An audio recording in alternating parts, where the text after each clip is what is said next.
Now at Anthropologiste, what we've had to do is it's been forced to sort of rapidly reiterate the methods we were planning to, flog to our, we've been a very new organization, baby organization. And we were going to just go to different clients and say, now you should use us for ethnography, but then COVID and lockdown happened. And nobody knows when it's going to, let up. So our team at Anthropologist has been looking at practicing ethnography online, and what are the possibilities, and what are the ethical considerations, and how much can we really understand, what are the gaps that appear afterwards. These are some of the things that we've been thinking about, right? On the flip side, we've also been thinking about the possibility that this might be an opportunity to stop the practice of outsiders going to a community and having an outside unemotional perspective. So we've been thinking about the possibility of building participatory, community-owned, remote and lean research methods, lean ethnography methods. Is that actually possible, right? Which is actually owned by the community, so that the researchers, the ethnographers, come from the community.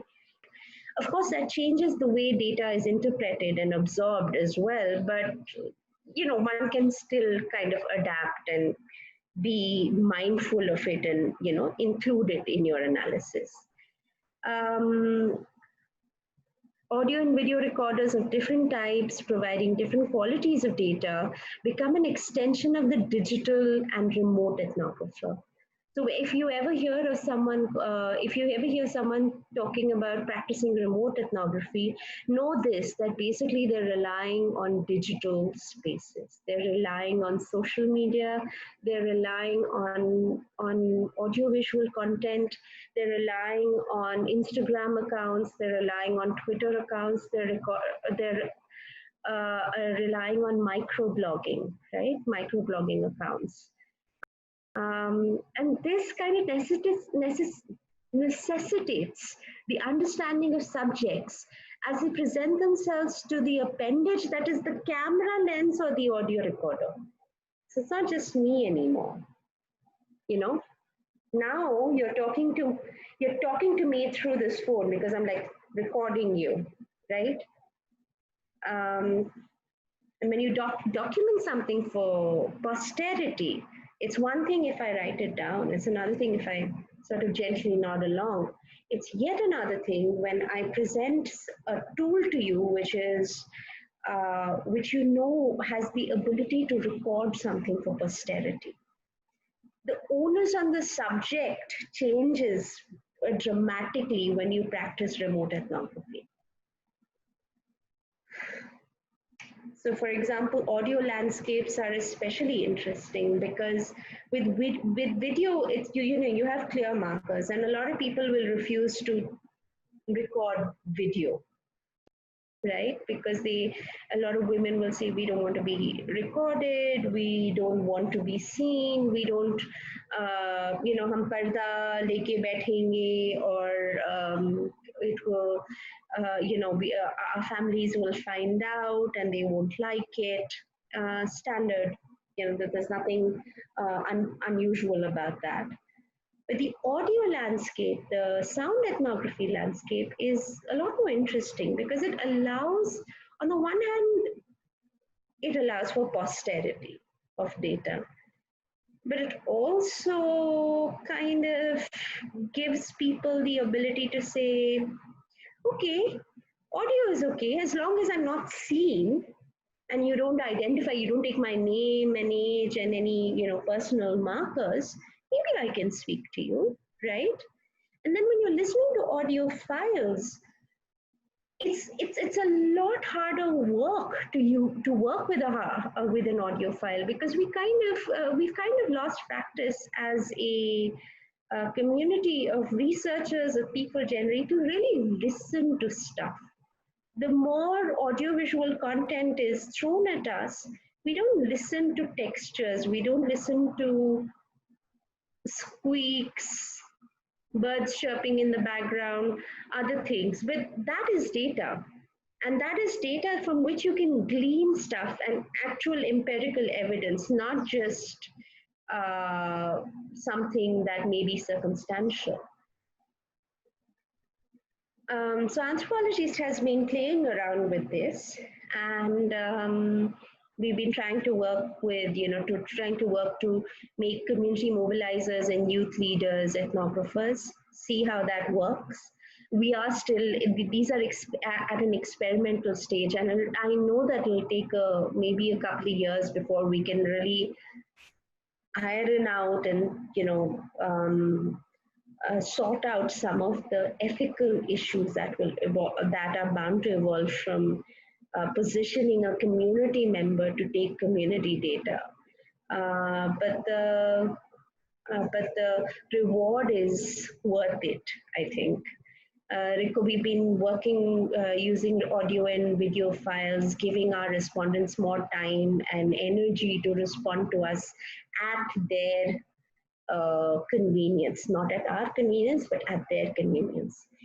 And yet another thing, a tiny thing that we've been exploring is using a mise-en-scène framework for visual data. So for example, with this photograph, if you look at placing on stage in French, which is mise-en-scène,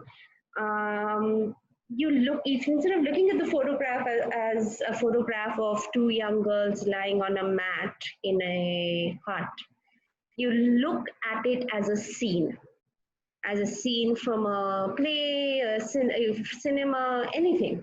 But it's all constructed. And yes, it does sort of draw from the understand that nature versus culture, understanding the idea that, this could all be constructed.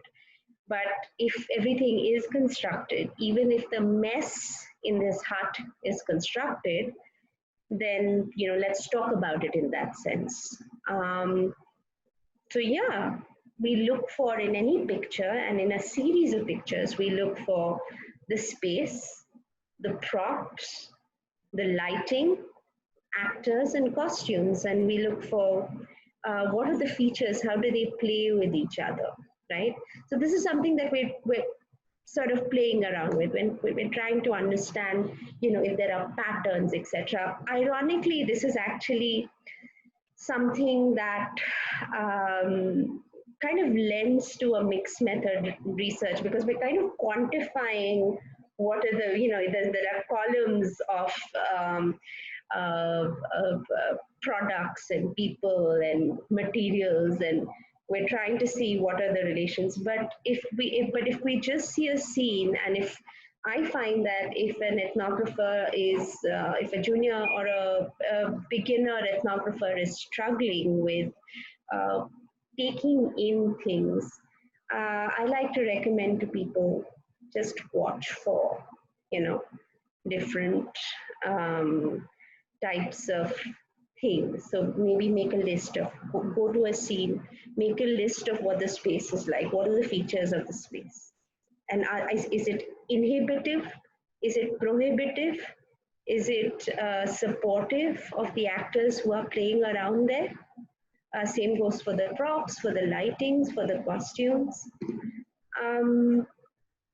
Yeah, and I won't, I'll take you very quickly through this, because these are things that we can't really do right now, because I like to take people through some basic fieldwork and practical exercises that allow for them to really think about how they're living, existing, observing in a space, and how they can improve as, build their practice and performance as an ethnographer.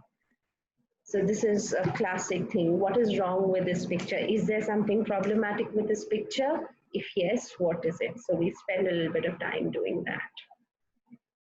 Empathy in ethnography, So if you just look at this, look at the picture, and then look at this instruction. You visit a young mother struggling to quiet her infant toddler as you conduct an interview.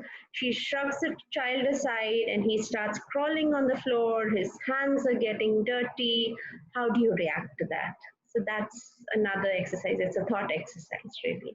Then, if we're in a group, which ideally, I think ethnography is not a lone wolf job, honestly. I think that ethnographic insights would be much better if people sort of try to discuss things as groups.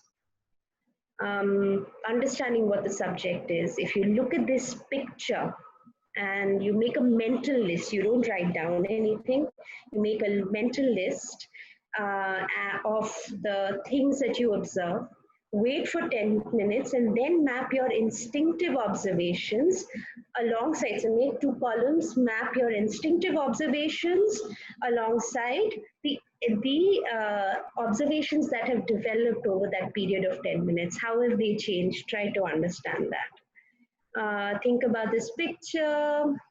Who is the boy? Who is the woman? What do the surrounding objects and costumes tell you, and the environment tell you about what you're observing?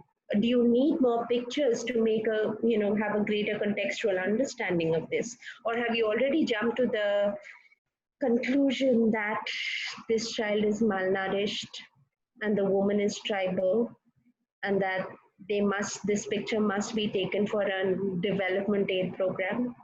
Think about it. Have you really jumped to that conclusion already?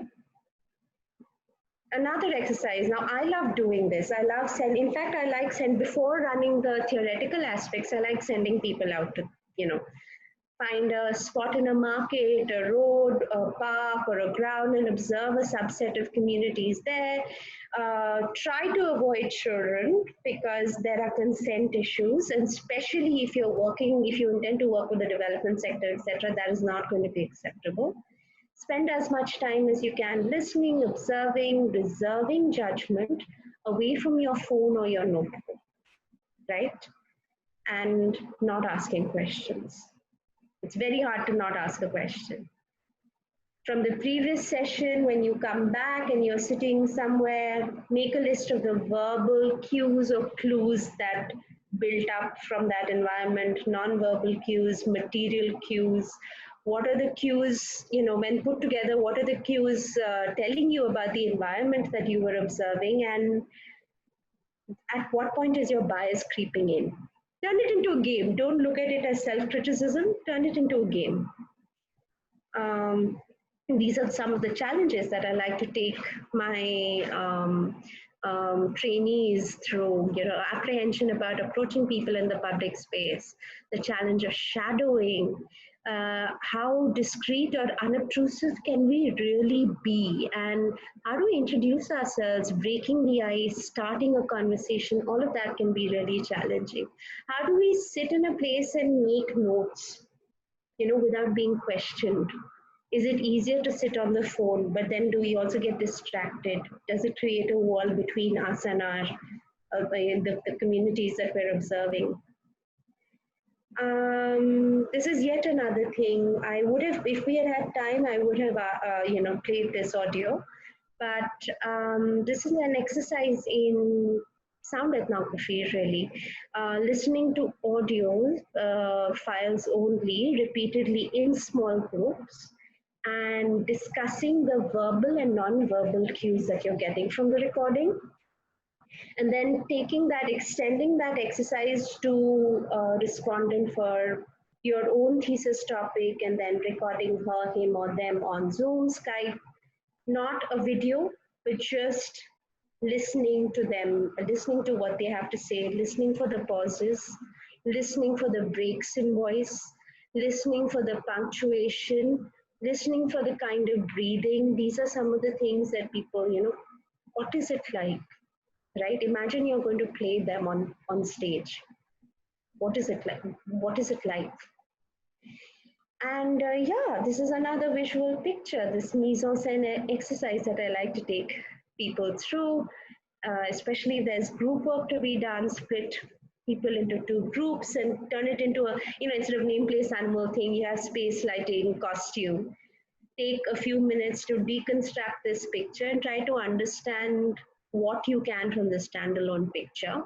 The space, the props, lighting, actors, and costumes. How do we identify these materials, and how do these factors relate to each other?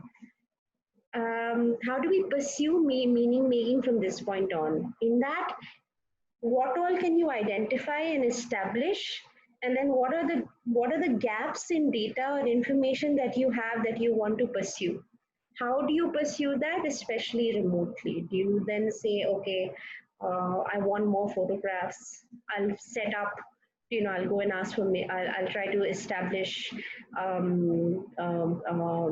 this thing for maybe a wedding party or whatever it is that you're observing. I'll try to establish permission and I'll ask somebody to take photographs, and I'll have them sent over to me, and I'll protect their confidentiality in such and such way. I'll get a fellow ethnographer to workshop the different factors with me. So yeah, that's broadly what we're working on. That's a very brief, very quick and dirty introduction to ethnography.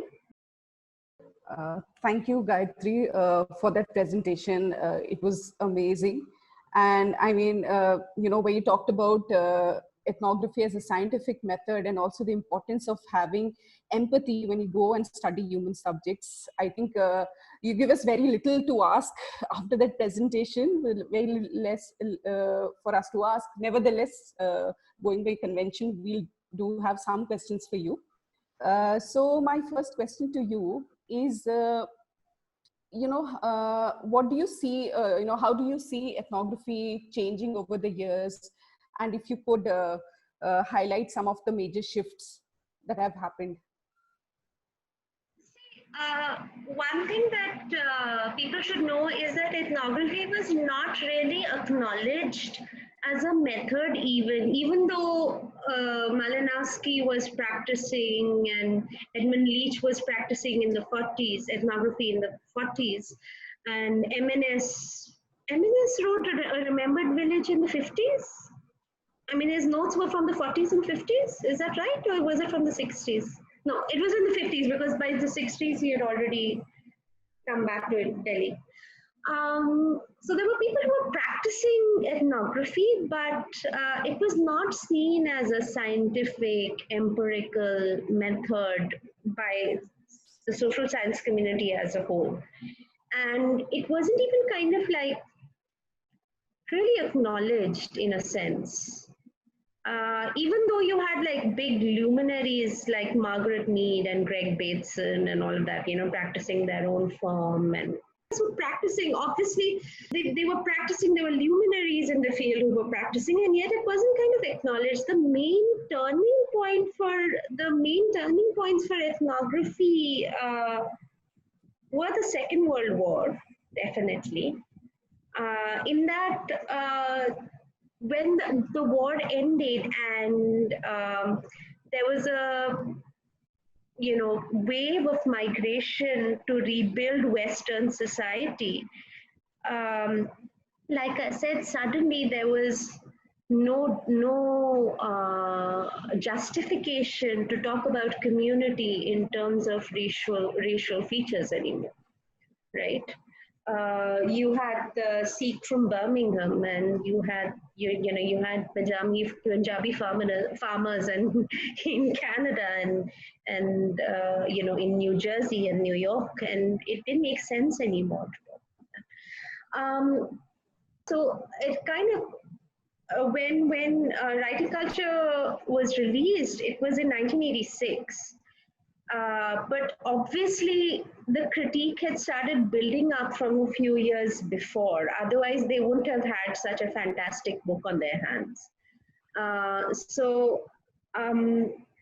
Really, there's that. And then, as far as digital or remote ethnography is concerned, or visual ethnography, that really came about with the development of the camcorder, and with, I don't know who the first ethnographer or social scientist was who took it out into the field with her or him, but that is where digital ethnography began, right? That is the basis for visual ethnography. Yes, of course, you have films like Barbecue Area, and you have ethnographic films, and the Royal Anthropological Institute has done a wonderful job of keeping track of that. But it was a huge expenditure for departments, for academic departments, etc., to have that kind of heavy duty equipment and to employ films, etc. And what the National Geographic was doing, what have you, it was not ethnography. It was literally exoticization, of the foreign culture. So when ethnographers could finally take camcorders or audio recorders into the field, that is a turning point, according to me. Now, for the first time, I'm hearing things like remote ethnography. When I studied ethnography in Chicago, I didn't hear remote ethnography. When I talked about it up until a few years ago, up until 2017, etc., when I talked about ethnography, in India, the ethnographic practices, it's there, but it's so, we're forced to practice on threadbare budgets.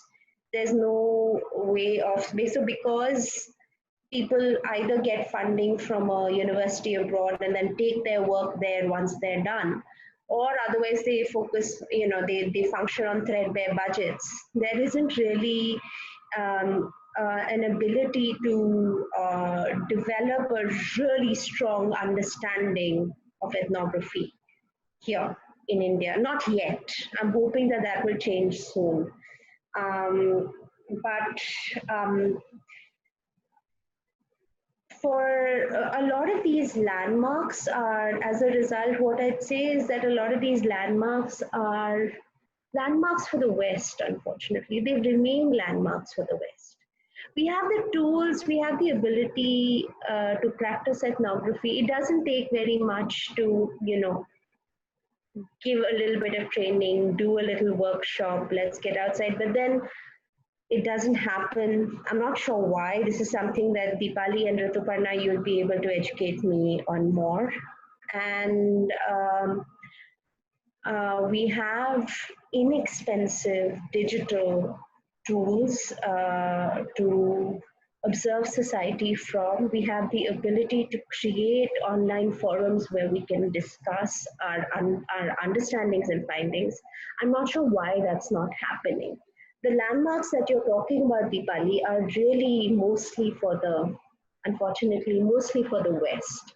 Now, because digital ethnography is a reality, it's being talked about in, Australia and in the States, etc. And when I was studying ethnography and anthropology, digital spaces were really, especially were of real interest for linguistic anthropologists and linguists and psychologists. Digital spaces. Why does the persona change? That ethnography is heavily dependent on the public versus understanding of the public versus private persona question. So that is also, it's come around since Facebook, really, since 2010, 2011. It's come around, but yeah, it's more for them than for us. Okay, so how do you place something like multi-sited ethnography within this context? So, let me ask you, when you say multi-sited ethnography within this context, you mean like within remote ethnography, the context of remote ethnography? Yes, if you could speak a little bit on that. So, actually, we just tried something up until about a week ago, and it did not go well. So we're going to have to draw learnings from that experience. We just tried a project where we had multi-sited, we had 3 different sites, and we had to depend on community mobilizers to give us data. And it is very difficult. For one, it's very difficult to coordinate.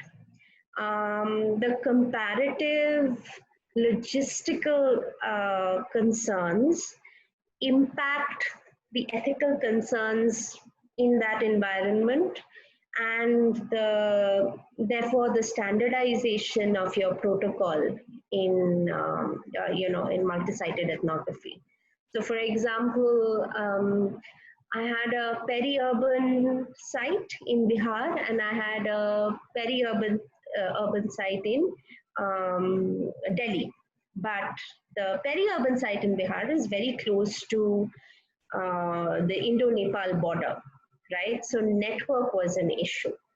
And so we had to be very, we had to be very careful. We had to be very careful that the data we received from there was read or understood in the in the same time or at pace with the Delhi data, or rather the Delhi data had to be read at pace with the Bihar data.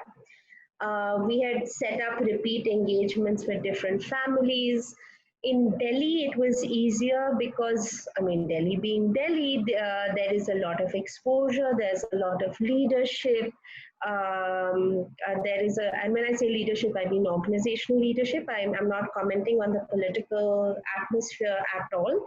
But rather the communities who were affected, who we were trying to talk to about their concerns, they received more attention. Whereas in Bihar, the frequency of food distribution, mass distribution, etc., that was limited, and for perfectly understandable logistical reasons. But as a result, I suddenly had two sites that I couldn't really compare. So if I can't compare, then how do I acknowledge that comes into a question? And this is complicated by the fact that you're doing it remotely. All throughout, you're constantly asking yourself, how reliable is the data that is coming through? Does that kind of answer your question? Yeah, I mean, we have an insight into the practicalities. We only have one short question. Deepali? Yeah, Gayathri, finally, my question to you would be on something on digital ethnography, because we're talking about it so much. You've talked about it. And data privacy. You say, when you study something, when you go to somebody's social media account, and then, like what sort of data are you getting from there, and what do you leave out, and then questions of privacy there. Because I think it's important now for most of us who are trying to do research, and even in the days to come, digital ethnography will be extremely important. And then, so how do you then, see these issues? Yeah, that's the thing, right? That is something that especially when it comes to microblogging. If someone consents to do like an audio journal or a video journal and is regular, that is the hope and that is what we see with a lot of studies, remote and digital ethnographic studies in the West. But when it comes to studying microblogging, what are the chances that you and I could be having a conversation and then someone, starts looking at it for academic purposes?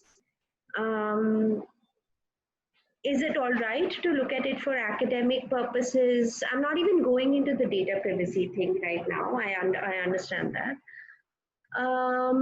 But there is that question of there is that thing of when I go online and I express myself and I define my alternate persona, I'm doing it secure in the knowledge somehow. I'm doing it secure in the knowledge in that moment that I will not be challenged or I will not be compromised in any way.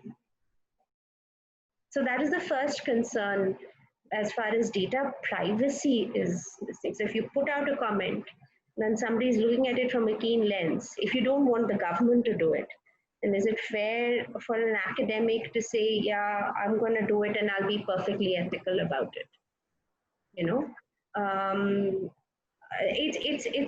These are not, honestly speaking, these are not concerns that have been addressed yet. the remote microblogging, ethnography using microblogging is a developing space. Now, if you were to create a forum or a platform where you were to inform people that we want open discussion on XYZ, please leave your comments and know that we are using this for academic purposes.